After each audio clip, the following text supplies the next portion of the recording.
Hey Liz, how are you? Oh, hey, Jesus. I'm fine. Wow, you're a bad liar. Sorry. Well, that's a compliment, actually.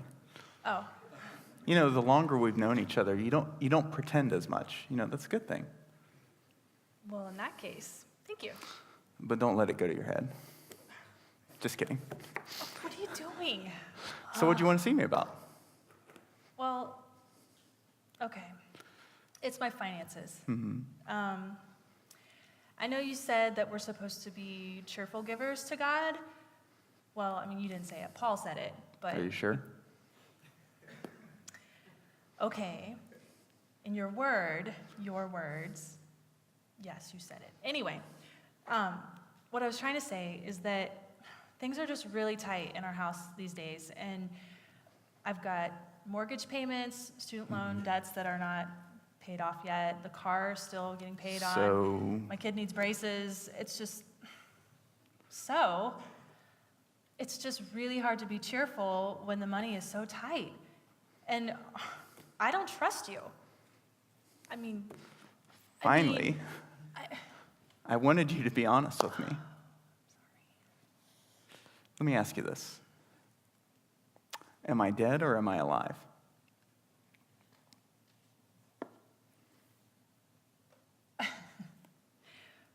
You're alive. You're sure? Yep, you're alive. If you weren't, I would be sitting here talking to myself, and that would just be really weird. But I was dead. Yeah. So what happened? We believe that God I didn't rose ask from you the what your grave. church says. What do you say? What? Look, I know this whole trust thing, it's difficult for you. I get that. And I'm glad you can be honest with me. But look, I walked on water. I raised Lazarus from the grave after 4 days. Through me, everything was created that has been created. You think I can do all that and I can't take care of your needs?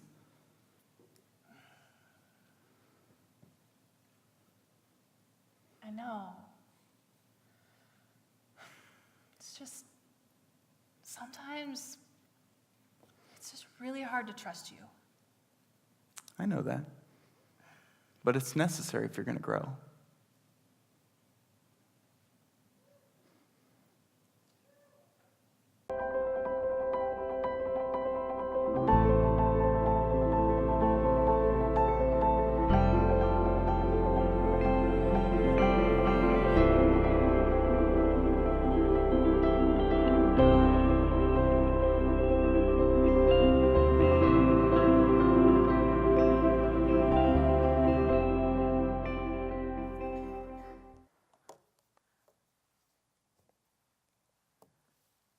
Well, we are going to continue in this series called Now and Later, and we believe that what we do now has a profound impact on the later of life. And if you're visiting today, I hope you'll come back. I know some of you are like, wow, how did we do it? We visit on the one, it's not lost on me that you never want to visit at a church on the first time when they're going to talk about money, but we are, and I'm not sorry about it. But I hope you'll come back. I was talking to a mentor friend of mine. I don't know, how many of you have some unreasonable fears in your life? Anybody? Yeah? Some of you right now are like, I don't even know if I should raise my... it's you're working through it even now, right? I had this unreasonable fear, and it was a fear to talk to people in church about money. And I was meeting with this friend of mine who's a mentor, and he stopped me. He's older. He's been down the road of life a while, and he said, look me in the eye and tell me you'll never again apologize for talking about money in the church. And I kind of looked around. I'm like, buddy, you don't. And he said, stop. Look me in the eye and tell me you won't apologize. And I said, I won't apologize. I won't apologize. And he said, good. Because if you won't talk about this topic that the Bible has so much to say about, you are going to rob them of truth and you're going to walk away from the calling that you've been given. So if you're going to keep apologizing, you maybe need to evaluate whether or not you should be in it at all. Anybody else have mentors that just make you feel like you went through a spanking machine, right? You know, good mentors in your life don't tell you what you want to hear, they tell you what you need to hear. And I needed to hear that. And I was talking with Melissa, and I said, you know why I think it's hard for me to talk about money is because I often feel like I'm asking people to do us a favor. And she looked at me like, what are you talking about? And here's why. When we started the church,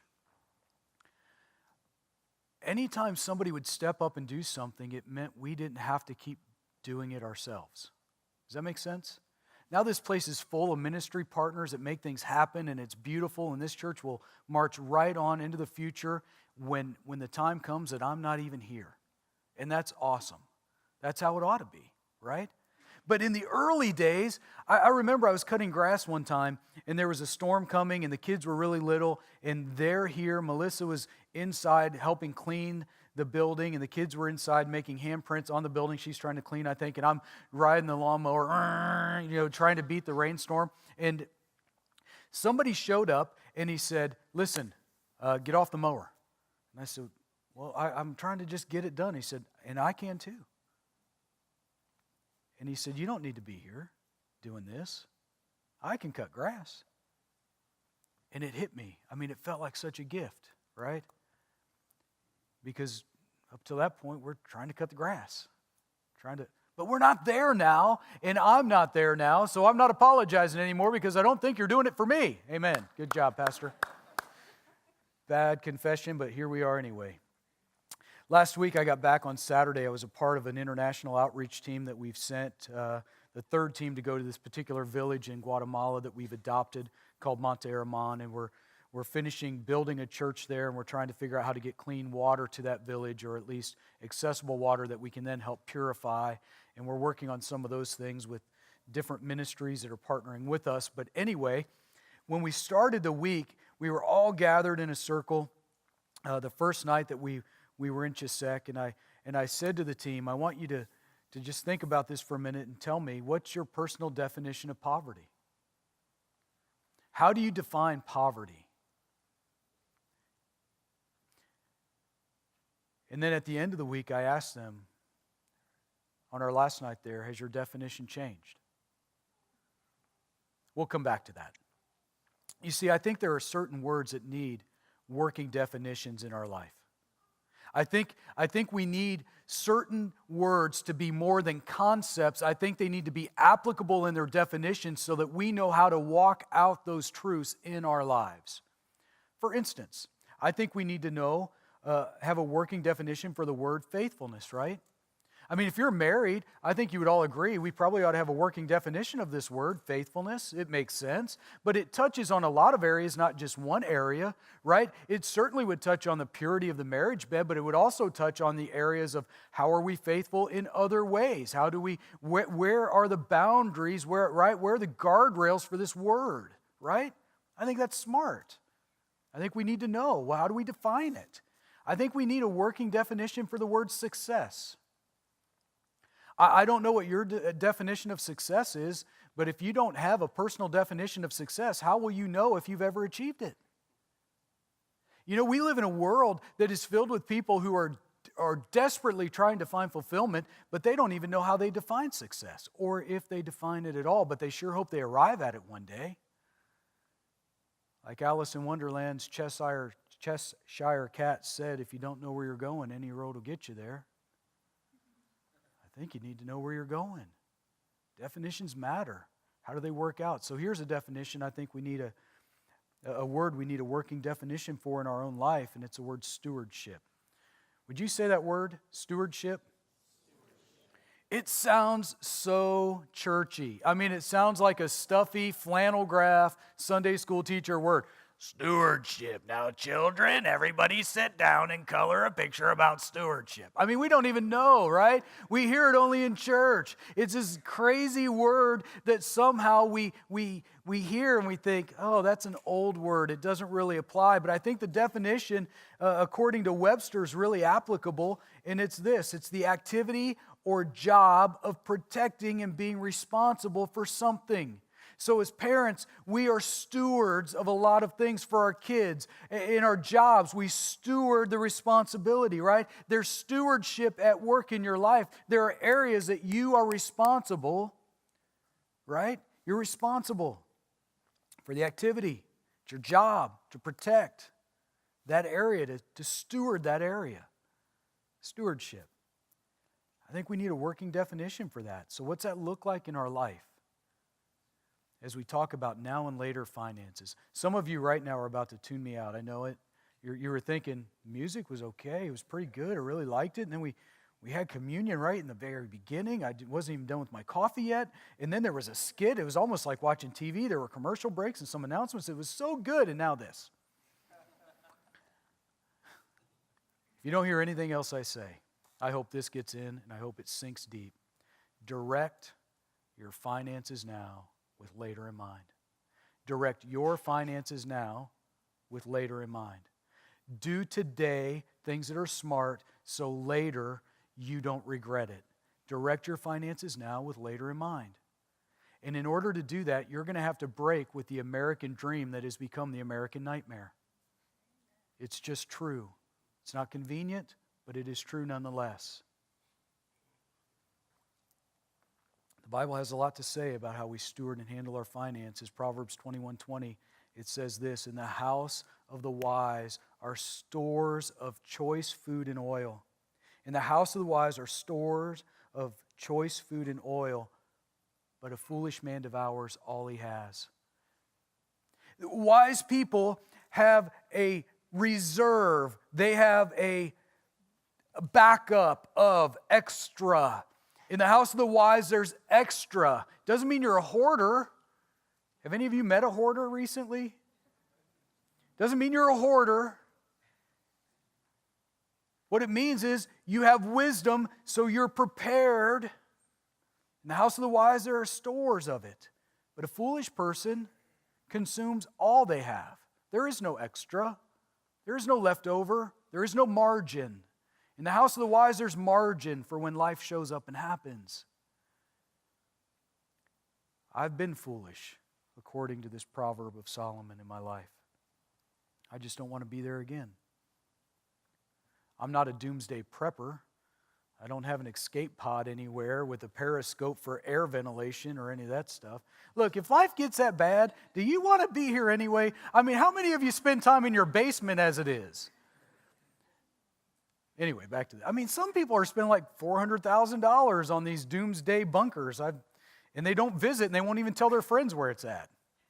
Unkind. I took Rachel out of school on Friday. It was her birthday. She turned 14, and I reserve the right to take her out of school when I want to on those special days at lunchtime because that's what dads get to do. And one day she won't remember what the teacher said in that particular class, but she'll remember Dad showed up, and it was a jailbreak, and we had a blast. So we did. And we went to the Cheesecake Factory, and she'd never been there, and I don't like the place, but she wanted to be there. So we did, and it was fine, and we walked around, and we talked, and at one point, as we were just right across from each other, sitting down, about to go into a sugar coma over the cheesecake. I mean, that stuff is like a punch to your face.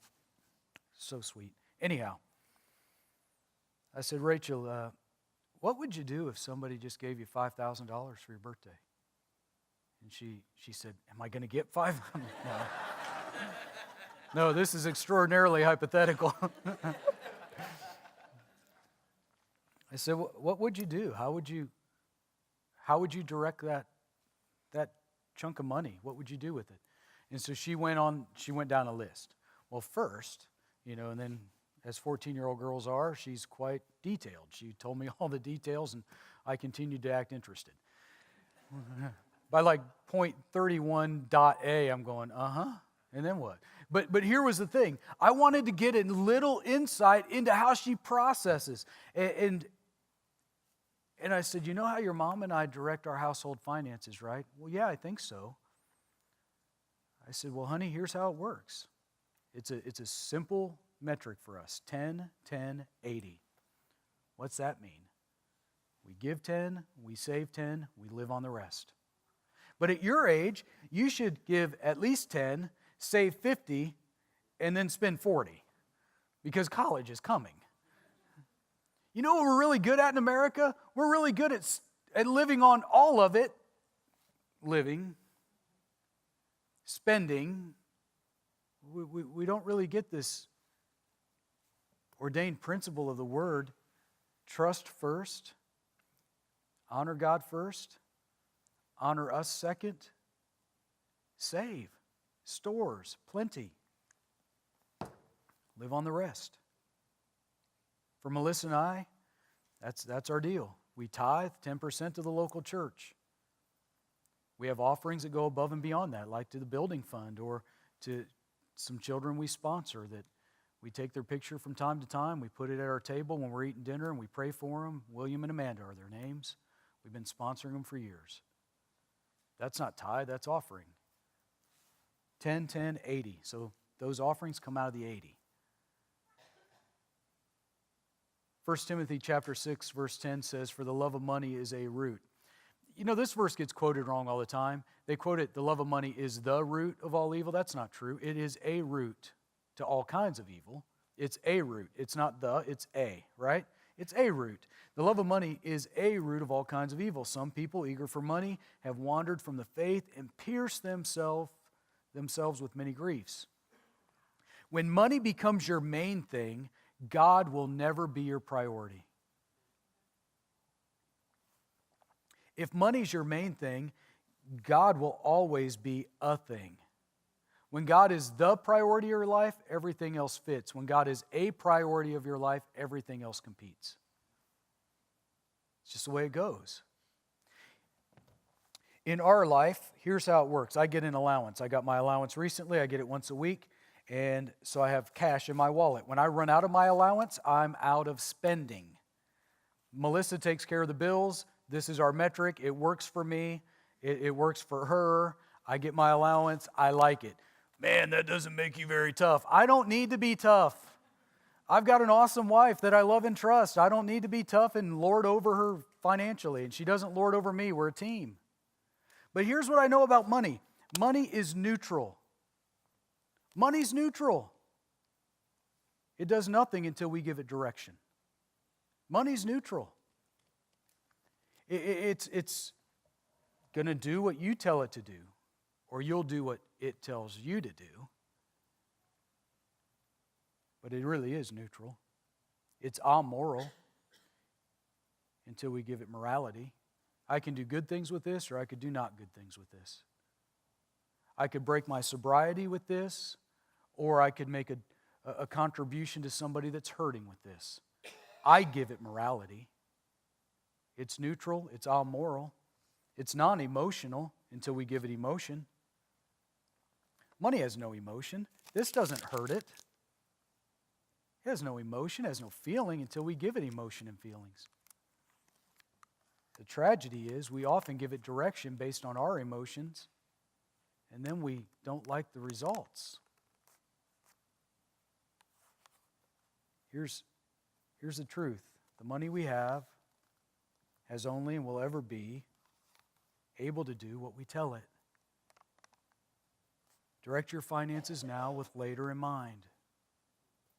Do yourself and your genealogy a favor. Direct your finances now with later in mind.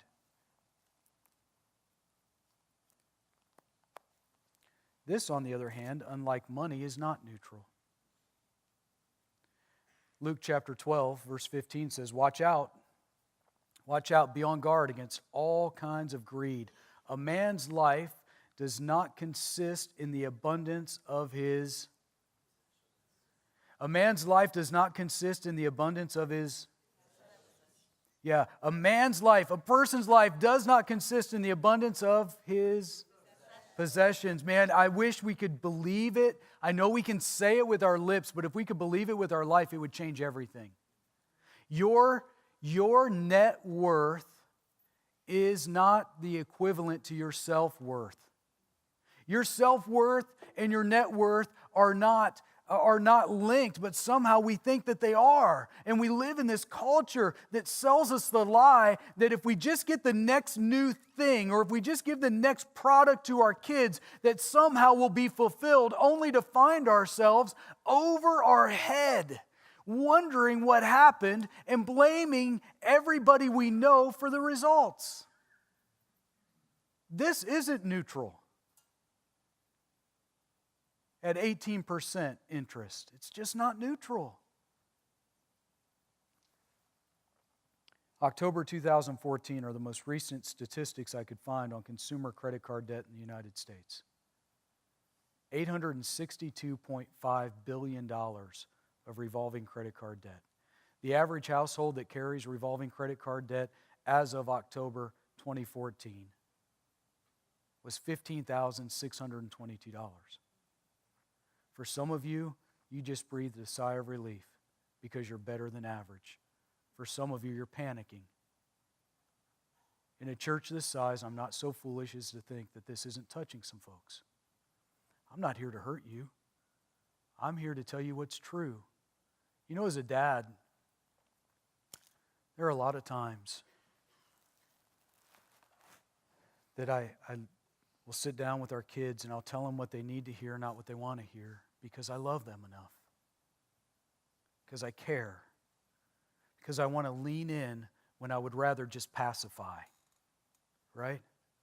Because one day they're going to face the world and they're going to be on their own, they're going to be making decisions, and I'm not going to be right there. Melissa and I won't be right there. They're going to be going to college likely one day, and they're going to be facing decisions. And you know what? When you show up on campus at Club Rush, you know who's there signing people up for a free t-shirt and a lifetime full imprisonment? It's unreal how what college kids will do for pizza and a t-shirt is absolute beyond my comprehension. They'll sign up for 23% interest because automatically they're a high-risk debt. Then they charge stuff because it feels good. And then they don't tell mom and dad because they don't want them to be disappointed. And then by the time they find out, they're over their head and mom and dad are deciding to let them learn the hard lesson. Or mom and dad are so leveraged they don't have margin to make it any better. And then you get a different credit card to pay off the first credit card. You know, after World War I, marketing took a major shift. One of the reasons it's easy to mismanage our finances is because we live in a culture of mismanagement. We live in a nation of mismanagement. I'm not a doomsday prepper. You heard me say that. I'm also not a doomsday prophet. But if China ever calls in its debt, we're in trouble. Quantitative easing as a nation is not a good idea. And if the reserve currency ever ceases to be the United States dollar, it gets weird. But we live in a nation that I think makes unwise financial choices. And so it's easy for us just to walk right along making unwise financial choices, just like the rest of our nation, acting and hoping like nothing matters and nothing will get in the way, hoping that something will be different, but we just follow in line. It's what our country's doing. It's what others do. It's what our parents did. After World War I, marketing went from taking a product and making you aware of it, just making you aware of what the product could do, to creating a void in your life if you didn't have the product. Marketing took a major shift. They went from informing you about a product to creating a void if you didn't have it. It seems simple, but it was really huge. And then after World War II, there came a new phenomenon in marketing called planned obsolescence, meaning that they planned for their items to become obsolete to the point where you would have to replace it. If you ever meet some folks that are a little older and they remember how things used to be made, have you had the people tell you that? It used to be, you'd buy a drill and you'd have it, Black & Decker made these things out of armored tank material. And now, as soon as your battery goes bad, you may as well throw your drill away because it's cheaper to buy a whole new outfit. Right? You can buy a whole new drill for the price of a battery. It's called planned obsolescence. They're making things to become obsolete. Anybody who has an Apple product knows this, right? I'm sucked into the Apple deal, but every time they have a reveal, how many people carry Apple things? I know some of you are like, I'm not putting my hand up. I'd never have an Apple product. Okay, those of you that have an Apple product, how many of you, every time they have a reveal, you wait because you know that just because they brought out something new, 6 months later, you think they're going to roll out a different one that's even better? Anybody, you wait for, they've conditioned us to wait because what they make today will be outdated in 6 months. And yet we just can't wait. Now the iPhone's as big as our head and we just want more room for our thumbs. Whatever. I was an early adopter of this Apple mess. I had the first click dial iPod. I'm thinking about donating it to the Smithsonian. And it's not that long ago. And every time they would come out, they would get smaller with more memory. You think they didn't know how to do it when they made the first one? Right. Anyway, back to this.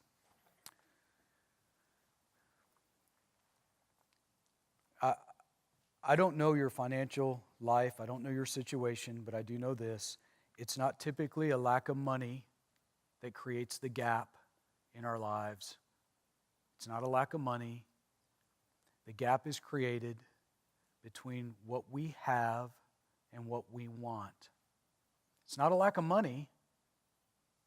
It's between what we have and what we want. Because we live in a culture that somehow has made discontentment our default setting.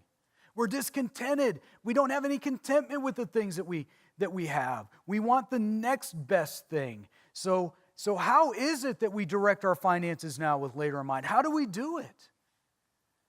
Proverbs 16:8, better a little with righteousness than much gain with injustice. It's better to have a little of something and do it right than have a lot of something and be unjust in it. And if you're borrowing yourself way over your head and you can't maintain and you're swimming just to stay on top and you wonder why all your relationships are strained,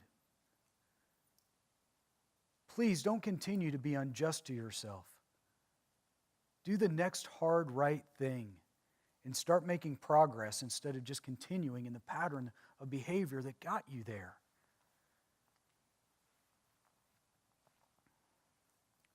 A long since dead theologian G.K. Chesterton said this: there are two ways to get enough. One is to accumulate more and more and hope it pays off. The other is to desire less.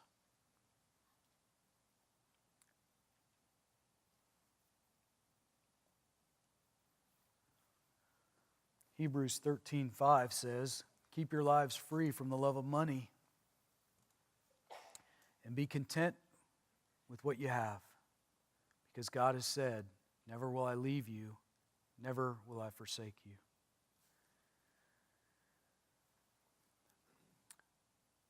Coming back to our time in Guatemala, I told you that I asked them at the end of the week, has your definition of poverty changed? And without fail, the definition of poverty had changed in that short period of time.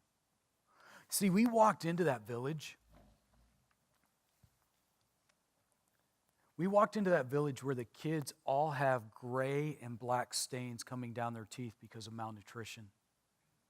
We walked into that village across the river that right now they're able to draw water from. But soon they'll have to walk about 4 miles and climb down a rickety ladder into a cistern that's about 50 feet into the earth, hoping that the natural fed spring continues to produce water, and bucket it up. And then they'll carry it on their head back 4 miles to cross the same bridge we crossed. We walked into that village where they drink amoebas into their system, giving them worms, feeling so sorry for them. The first day we felt so sorry for them for their lack of. I mean, right? We as Americans, we show up if you've not been on one of our international outreaches, I really hope, as far as it depends on you, if you're physically able to begin trying to plan to make that happen. I know we have a team going next February to Monte Herman, to some other teams farther out, and we will begin adopting other world areas as well, maybe some in Central America, South America. Be on one of the international outreaches. It'll change your life. We walked in feeling sorry for what they didn't have. At the end of the week, as we circled the wagons and we began to ask about poverty, we were going to bed that night to load the bus the next morning, to make the long trek back, to catch a flight the following day, feeling bad for what we didn't have. See, Monte Herman, that little village that the world hasn't heard of outside of Lifepoint Church and the Bartis family, they understand Hebrews 13:5. They understand, don't let discontentment be your default setting. They understand, don't let stuff drive you to the place of thinking that's the sum total of your value. They get this idea that possessions do not equate to fulfillment, because they have a joy that I don't find in North America anywhere. And we live in a day, in an age, in a country of unparalleled wealth. Our poverty in the United States doesn't touch what true economic poverty is globally. I like shiny things. I like nice things. I'm really not trying to do this. I've been there. I've been the foolish guy in the proverb. I understand what it is to have skyrocketing credit card debt and school loans that you don't know how on earth you're going to pay them off. I had a school loan so long we gave it a name and called it a pet, because choosing to hate it wasn't helping us. It just made me mad every single month. I've been upside down in car loans. I've been the guy who, when something broke on the car, I couldn't afford to pay for it, so I traded it in thinking the dealer was giving me a favored deal, only to carry negative equity after negative equity. Anybody else? I've been there. I'm not doing this. Please understand. I'm not trying to point my finger. I'm trying to say, in the house of the wise are stores of choice food and oils, but the foolish man devours all he has. You won't change your future for the better by continuing to do the same things that got you in the difficult situation in the first place. That little village seemed to get it. They're happy. They really are fulfilled. They want some things to be different, but I wouldn't give them our life. I would not want to carry with us to them the North American mindset of wealth, because we would ruin them. And by the way, if you are a doomsday prepper, you should be a Guatemalan. If the grid goes down, they've got it figured out.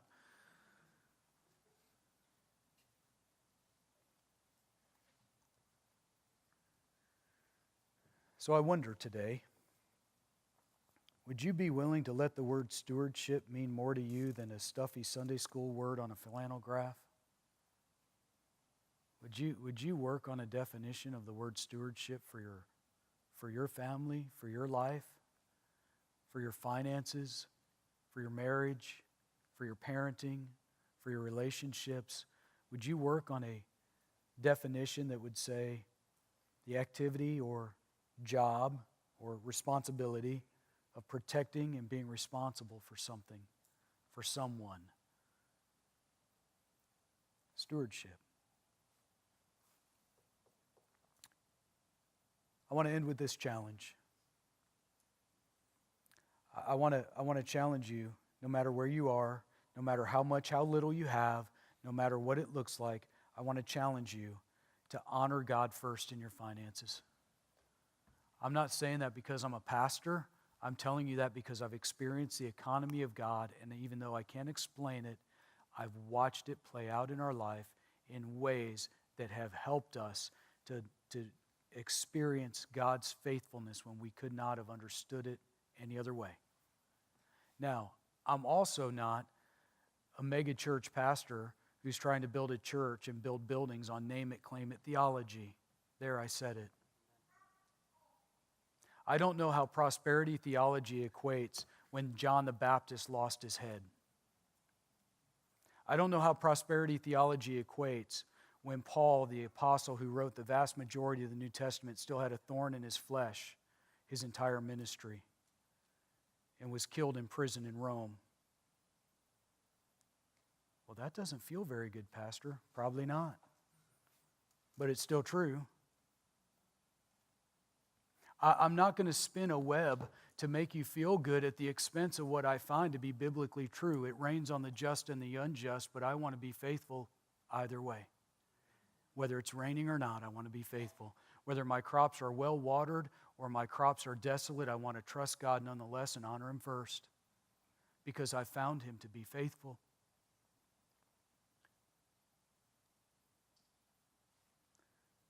Stop buying things you can't afford. That's the second thing. Stop buying things you can't pay for.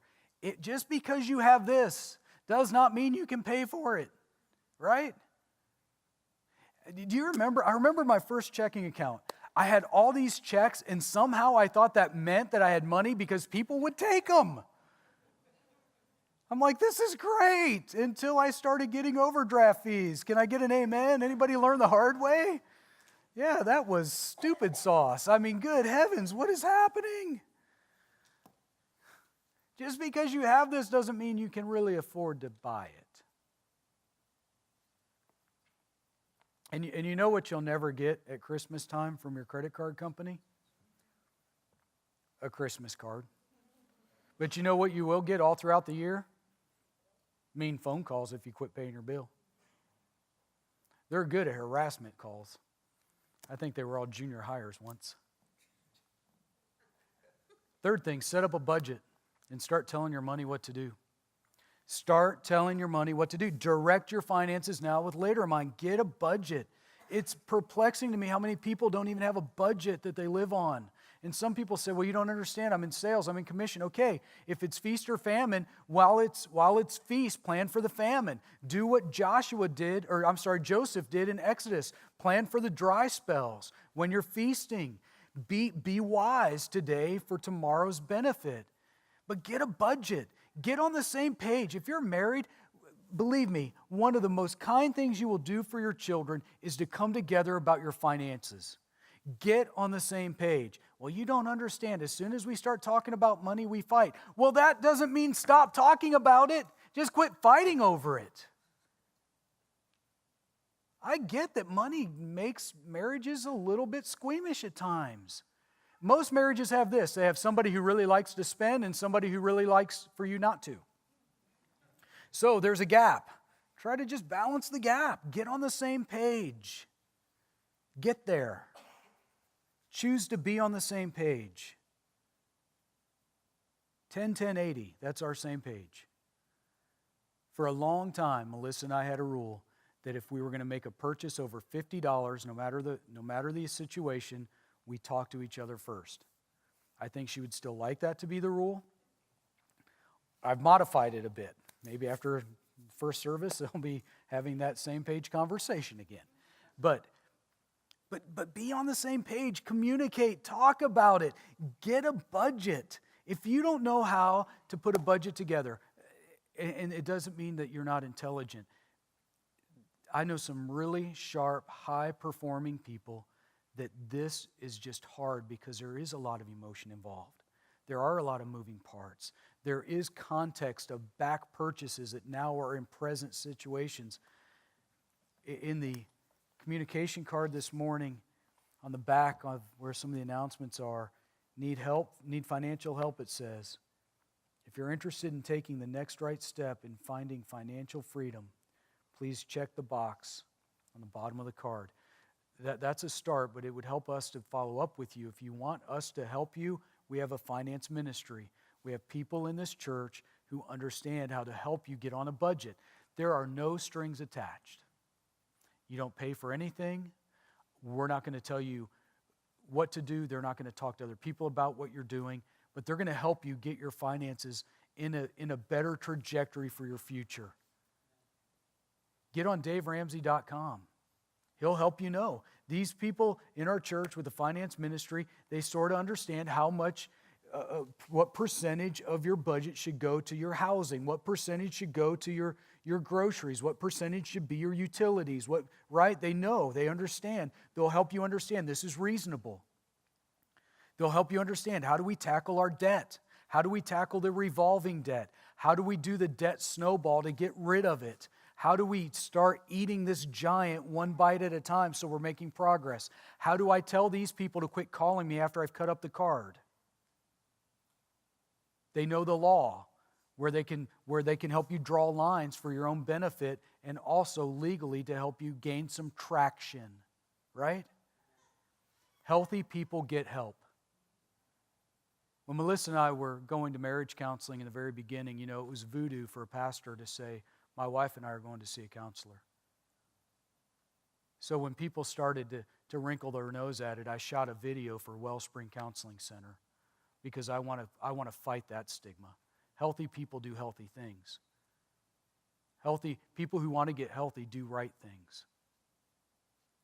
If you need help setting up a budget, if you need help closing the gap, if you need help by having a third objective party voice walking with you for 1 or 2 hours at different times, helping you set it up, get help. Here, somewhere, get help. Cool? And the last thing I'd say, choose to have an attitude of gratitude for the many things you do have in life. We're blessed. We're blessed. Be grateful. Can we always want more? Sure. But will wanting more bring fulfillment to your life? No. It won't bring any more fulfillment than getting more. More is never the answer when it comes to stuff. A heart check is the answer. Begin to pray, God, help me to be grateful. If you're struggling to be grateful, just pray this simple prayer. God, will you help me to be grateful? Will you help me to see the many blessings you've already given me? God, help me to believe that what I have is enough for right now.